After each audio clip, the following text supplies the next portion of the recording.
বিকাশে যে কোনো সমস্যাই হোক, আমরা বিকাশ কাস্টমার কেয়ার সেন্টারে কল করে সমস্যার সমাধান নেওয়ার চেষ্টা করি, যেটির কল রেট প্রায় ৩ টাকার মতো।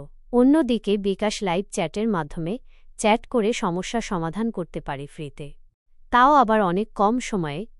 তা চলুন দেখা যাক কিভাবে বিকাশ লাইভ চ্যাটের মাধ্যমে বিকাশ কাস্টমার কেয়ার প্রতিনিধির সাথে কথা বলে সমস্যার সমাধান নেওয়া যায়। প্রথমে বিকাশ অ্যাপ ওপেন করুন, তারপর উপরে মেনুতে ক্লিক করুন, তারপর নিচে স্ক্রোল করে সাপোর্টে ক্লিক করুন, লাইভ চ্যাটে ক্লিক করুন। আপনি যেই ভাষায় কথা বলতে চান সেই ভাষা সিলেক্ট করুন। আপনি যেই বিষয় নিয়ে কথা বলতে চান অথবা জানতে চান সেই বিষয় সিলেক্ট করুন। আমরা যেহেতু কাস্টমার কেয়ার প্রতিনিধির সাথে কথা বলবো, তাই কাস্টমার সার্ভিস সিলেক্ট করছি। কাস্টমার কেয়ার প্রতিনিধির সাথে যোগাযোগ করতে হ্যাঁ বাটন ক্লিক করুন।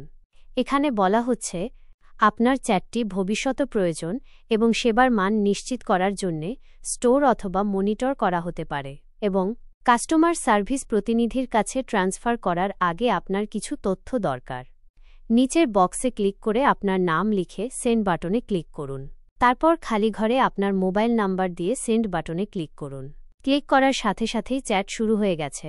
এখন এখানে আপনার সমস্যা কথা লিখে সমাধান নিন সম্পূর্ণ ফ্রিতে।